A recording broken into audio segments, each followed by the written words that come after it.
and we respect their leader greatly. This is their leader. Thank you. And he's very tough on negotiating, but that's okay. It'll work out. Very good. Well, it's tough. He's a very tough negotiator. So far, we're not there because he's negotiating too tough. In fact, I used to like him better than I do now. He's too tough. But we'll probably agree to something. But he's strong, a strong negotiator. He loves your country. Bakit sobrang halaga ni Pangulong Bongbong Marcos kay Donald Trump?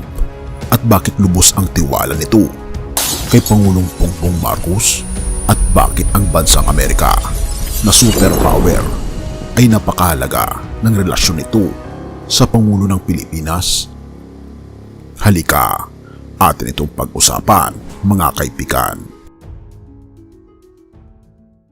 Alam mo ba na sa dami ng bansa sa mundo, tila may espesyal na lugar ang Pilipinas sa puso ni Donald Trump? Bakit nga ba? Ano ang dahilan kung bakit mataas ang tiwala ng dating Pangulo ng Amerika kay Pangulong Ferdinand Marcos Jr.? Kung gusto mong malaman ang buong kwento, manatili ka rito dahil baka hindi mo mapansin tapos na ang content ngunit bit-bit mo na ang sagot. Nang ipahayag ni Donald Trump bilang muling mahalal na Pangulo, tila naging bahagi ng usapan ang Pilipinas. Bakit kaya? Sa likod ng kanyang protectionist na pulisiya tulad ng universal tariffs, hindi niya kailanman isinantabi ang kahalagaan ng Pilipinas sa estratehiya ng Amerika sa rehiyon. Ngunit hindi lang ito tungkol sa ekonomiya, may mas malalim na dahilan. Ayon sa mga eksperto, si Pangulong Marcos ay may kakayahang kumbinsihin si Donald Trump. Bakit? Dahil si Trump, ayon kay Raymond Powell, ay kilala sa pagiging bukas sa mga argumento mula sa mga taong kanyang pinagkakatiwalaan. Ngunit ano kaya ang kanyang nakikita kay Pangulong Bongbong Marcos na hindi niya nakikita sa iba? Una, ang Pilipinas ay may estratehikong posisyon sa Indo-Pacific na kritikal para sa seguridad at ekonomiya ng Amerika. Pangalawa, ang administrasyon ni Pangulong Bongbong Marcos ay hindi lang tiger. Ang Pilipinas ay isang matapang na aliado na humaharap sa mga agresyon ng China, partikular sa South China Sea. Pero bakit si Pangulong Bongbong Marcos ang kailangan ni Donald Trump? Habang si Trump ay naglalayon na gawing mas protektado ang ekonomiya ng Amerika, naintindihan niya ang kailangan niya ang isang mapagkakatiwalaang kaalyado sa rehiyon. At dito pumapasok ang Pilipinas sa eksena. Ang Subic Freeport Zone at iba pang proyekto sa Luzon Economic Corridor ay naging posible dahil sa suporta ng Administrasyong Trump noong una niyang termino. Pero bakit hindi niya binitawan ang atensyon sa Pilipinas? Dahil nakita ni Trump ang kakayahan ni Pangulong Bongbong Marcos na magdadala ng balanse sa rehiyon sa gitna ng lumalaking tensyon sa China. Kung nais ng Amerika na mapanatili ang kanilang impluensya sa Asia, malinaw na ang Pilipinas ang kanilang matibay na kasangga. Ang relasyon ni Trump at Pangulong Bongbong Marcos ay hindi lang tungkol sa politika at ekonomiya. Ang kanilang personal rapport ang nagbibigay ng kumpiyansa kay Trump na ipagpatuloy ang malapit na ugnayan ng dalawang bansa. Dahil kilala ang ina ni Pangulong Bongbong Marcos na si Imelda Marcos na malapit na kaibigan ni Donald Trump. Sinabi nga ni Pangulong Bongbong Marcos, ang Pilipinas ay nasa unahan ng laban para sa kapayapaan sa rehiyon. At sa mga salitang ito, tila nakita ni Trump na ang Pilipinas sa ilalim ng liderato ni Marcos ay hindi lang isang kaalyado, kundi isang lider na handang magdala ng solusyon. At ito ang hamon at pag-asa. Ngunit hindi lahat ay perpekto. Ang mga proteksyonistang pulisiya tulad ng mas mataas na taripa ay maaaring magdulot ng hamon sa kalakalan ng Pilipinas at Amerika. Pero bakit nananatili ang tiwala ni Trump? Dahil sa kakayahan ni Pangulong Bongbong Marcos na magbigay ng makabuluhang argumento kung paano makikinabang ang Amerika sa pakikipagkalakalan sa Pilipinas. Ang export ng semiconductors, ang papapalakas ng AI-related industries at ang matibay na sektor ng BPO ay ilan lamang sa mga aspeto na nagpapakitang ang Pilipinas ay isang mahalagang bahagi ng global supply chain. Bakit sobrang halaga ni Pangulong Bongbong Marcos? Sa madaling salita, si Donald Trump ay nagtitiwala kay Pangulong Bongbong Marcos dahil nakita niya ang kakayahan nitong magdala ng solusyon hindi lamang sa lokal na konteksto kundi sa regional na antas. Ang Pilipinas ay hindi lamang isang maliit na bansa sa Asia. Sa ilalim ng lideratura ni Marcos, tayo ay isang kaalyado na handang makipagtulungan para sa mas malawak na layunin. Ang pagiging mahalaga ng Pilipinas kay Donald Trump ay hindi aksidente.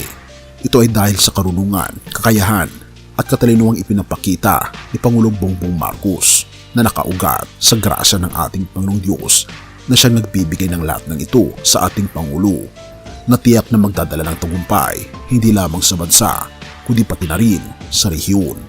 Ano ang opinyon mo sa tiwalang ibinibigay ni Donald Trump kay Pangulong Bongbong Marcos? I-comment mo naman sa ibaba upang malaman ko rin ang iyong saloobin. Awit 33 verse 12, mapalad ang bayan na ang Diyos ay ang Panginoon, ang bayang pinili niya upang maging kanyang sariling pag-aari. Ang relasyon ng Pilipinas at Estados Unidos ay higit pa sa diplomatikong ugnayan. Sa ilalim ng liderato ni Pangulong Ferdinand Marcos Jr., kitang-kita ang gabay ng ating Panginoong Diyos sa pagtataguyod ng kapayapaan at pag-unlad. Ang pagtitiwala ni Donald Trump kay Pangulong Bongbong Marcos ay hindi lamang base sa kakayahan ng tao, kundi sa mas malalim na layunin ng ating Panginoong Diyos para sa ating bansa. Ang Pilipinas bilang bansang may takot sa ating Panginoong Diyos ay ginagabayan upang maging ilaw at inspirasyon sa rehiyon, lalo na sa mga panahong puno ng hamon at pagsubok. Naway patuloy tayong magtiwala sa kanyang plano habang sama-sama nating nilalakad ang landas ng progreso at tagumpay. Purihin ang ating Panginoong Diyos at tayo manalangin. Ama naming Diyos na makapangyarihan sa lahat, na siyang umiibig sa buong sanlibutan at nag-aalaga sa aming lahat. Salamat po sa biyaya ng buhay, kapayapaan at kaunlaran na ipinagkakaloob mo sa aming bansa. Salamat po sa patuloy na paggabay mo sa aming lider na si Pangulong Ferdinand Marcos Jr. upang maging instrumento ng iyong plano hindi lamang sa Pilipinas kundi sa buong rehiyon. O aming Panginoong Diyos, itinataas namin sa iyo ang ugnayan ng aming bansa at ng Estados Unidos. Naway patuloy niyo pong gawing matatag ang relasyon na ito na nagbibigay daan sa kapayapaan, kaunlaran at pagkakaibigan.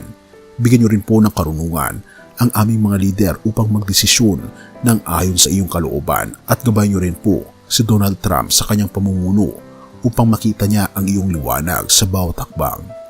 O aming Panginoong Diyos, ipinapanalangin din namin ang bawat taong nanonood at nakikinig ng mensaheng ito. Bigyan niyo po sila ng kaliwanagan ng isip, kalakasan ng loob at pananalig po sa inyo. Naway makita nila ang lahat ng tagumpay at relasyon ay may mas malalim na layunin, ang paglalahati sa iyong banal na pangalan. Nanawa lahat ng aming ginagawa ay magiging kapuri-puri sa inyong harapan. O aming Panginoong Diyos, salamat po dahil ikaw ang aming sandigan at pag-asa. Patuloy niyo po kaming samahan, maging ang aming bansa sa mga pagsubok at tagumpay. Dahil naniniwala kami na pagkasama namin ang aming Panginoong Kristo sa aming buhay ay wala pong magiging problema, sapagkat kasama po namin parati ang solusyon sa aming problema, ang aming best friend na walang iba kundi ang aming Panginoong Kristo. Salamat po Panginoong Diyos sa patuloy na pag-aalaga sa amin, at salamat sa pagdinig ng aming mga panalangin, at patnubayan po kami at patawarin po kami sa lahat ng aming pagkukulang at pagkakasala, at iligtas niyo po kami sa inyong pong muling pagdating, sapagkat ito aming samot hiling sa matamis na pangalan ng aming Panginoong Jesus. Maraming salamat po. Amen. Bago natin ipagpatuloy kaibigan, siya nga pala ang Great Controversy na isa sa mga pinaka-kontrobersyal na libro dahil tumutukoy ito sa mga propesiya sa libro ng Daniel at Revelation na nagaganap na sa panahon natin ngayon bago ang pagdating ng ating Panginoong Diyos ay pinamimigay na namin ng libre sa pamamagitan ng PDF. At ito ay nasa limited lamang na panahon, kaya i-click mo sa description sa baba upang ma-avail mo kaibigan ang napaka-importanteng libro ito na magbubukas sa iyo sa mas maliwanag mong hinaharap. Purihin ang ating Panginoong Diyos at tayo magpatuloy.